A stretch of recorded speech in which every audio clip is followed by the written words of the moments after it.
Après les chutes de neige, c'est la pluie verglaçante et un épais brouillard qui s'invite sur la métropole lilloise. Autant dire que les conditions de circulation sont toujours difficiles. Prudence donc au volant, d'autant plus que le verglas est toujours d'actualité, même s'il ne devrait plus neiger dans les prochains jours. Cet épisode neigeux que l'on a rencontré a rendu la vie difficile à bon nombre d'entre vous. Certains ont mis plusieurs heures pour rentrer chez eux. Écoutez ces témoignages qui font preuve de votre courage. J'habite aux Pays-Bas. On a mis environ 5 heures pour traverser la Belgique. On a eu le cheval évadé, l'accident, le camion renversé, l'arrêt total. Quand je me suis levé vraiment de bonne heure, tout était verglacé sur la région lilloise. Résultat des courses, j'ai pas pu bouger. Je suis parti que sur les coups de 9h, 9-10h. Normalement, à Amiens-les-Quins, c'était 1h20. J'ai mis 3 heures en fait. J'ai mis 3 heures, donc c'était très dur. Alors plus particulièrement sur la 29. C'est un peu plus lent que d'habitude, mais c'est pas si mal que ça. Ma journée aujourd'hui est morte, mais bon, en même temps, avoir de la neige l'hiver, c'est un peu normal. Côté transport en commun, pour aujourd'hui, Transpol n'annonce pas de perturbations en ce qui concerne le métro et le tramway. En revanche, la circulation des bus est encore au ralenti. Restriction de circulation pour la ligne 2 et la ligne 58 et la ligne 58 sur le secteur des Olivos. Ces deux lignes sont limitées à la station La Paix. Les autres lignes fonctionnent, mais les horaires risquent d'être perturbés en raison de l'état de certaines routes. Dans les airs, le trafic est encore perturbé à l'aéroport de Lesquin. Ce matin, quelques avions ont subi des retards. Quant à l'aéroport de Bruxelles, il reste ouvert. Hier soir, la direction a démenti la fermeture de l'aéroport annoncée par ses propres services. Une partie des annulations annoncées était due aux conditions météorologiques dans les aéroports de destination et non à un manque de produits dégivrants. Les stocks ont mieux résisté à la demande que prévu. Certains avions ont pu décoller hier soir. En revanche, plusieurs vols prévus ce matin restent tout de même annulés. Et puis pour ceux et celles qui devaient aller à Londres via l'Eurostar, mauvaise nouvelle, le trafic est encore au ralenti.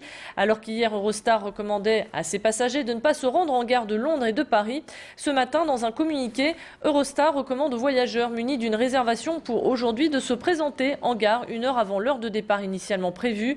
Une place leur sera attribuée sur le prochain train disponible. Alors attention, de longs temps d'attente sont tout de même à prévoir. Si le voyage n'est pas impératif, il est préférable de le remettre à plus tard.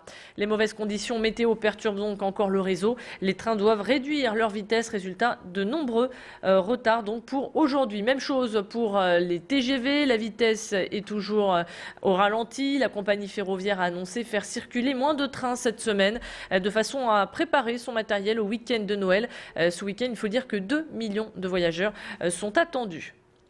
Et puis enfin, pour les poids lourds, la voie est libre. La restriction de circuler en Ile-de-France a été levée. Les naufragés de la route peuvent donc reprendre le volant. J-3 avant l'arrivée du Père Noël. Et si les idées vous manquent, eh bien, des jouets traditionnels en bois peuvent vous sauver. De la maison de poupée pour les filles au château fort pour les garçons, le choix est vaste. Ces jouets indémodables sont très appréciés pour leur côté naturel et leur résistance. Bien sûr, c'est un peu plus cher qu'un jouet classique, mais le charme d'antan est toujours là et c'est ce qui plaît. À quelques jours des fêtes de Noël, cette boutique située dans la galerie des tanneurs se fait dévaliser. Les clients y affluent, ce qui oblige les responsables à faire appel à du renfort. Et des saisonniers sont embauchés pour faire face à la demande croissante des derniers achats. Alors comment expliquer un tel engouement pour ces jouets en bois? Écoutez à ce sujet les explications de la responsable. Les parents, les grands-parents retrouvent leurs jouets d'antan, donc chacun s'y retrouve, le bois, la valeur du bois. Les enfants adorent le contact avec la matière, en fait, avec le bois.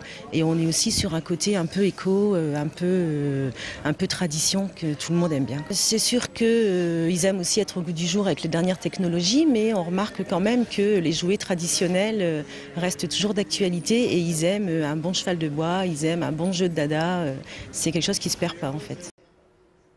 À présent, un mot de politique. Pierre Laurent, secrétaire national du Parti communiste, donnait un meeting hier soir à Lille. Depuis plusieurs jours, il multiplie les rendez-vous à travers la France et appelle les citoyens à l'action sans attendre les présidentielles de 2012. Hier, ils étaient plus de 200 militants à braver le froid pour venir le rencontrer. Élu à la tête du parti en juin dernier, il a rappelé à ses militants la nécessité de poursuivre le combat contre la politique antisociale du gouvernement. Selon lui, le Parti communiste a toute sa place et est prêt à discuter avec tous les partis de gauche pour donner plus de force au mouvement. Il a également annoncé 6 000 adhésions de plus cette année au sein du parti. Sur les 134 000 adhérents en France, au total, 12 000 sont dans le Nord-Pas-de-Calais. Je vous propose de l'écouter au micro de Jean-Marc. Rien ne nous arrête, même pas les intempéries. Donc il y a au contraire des communistes qui sont combatifs, qui sont là tous les jours, qui sont aux côtés des salariés dans les entreprises.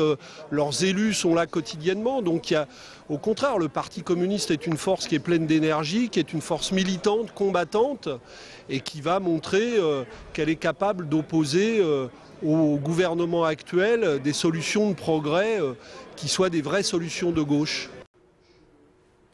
En bref, selon un classement paru dans Libération, la ville de Marcq-en-Barœul a fait de gros efforts sur le logement social, avec 430 réalisations pour un objectif de 247 en 7 ans.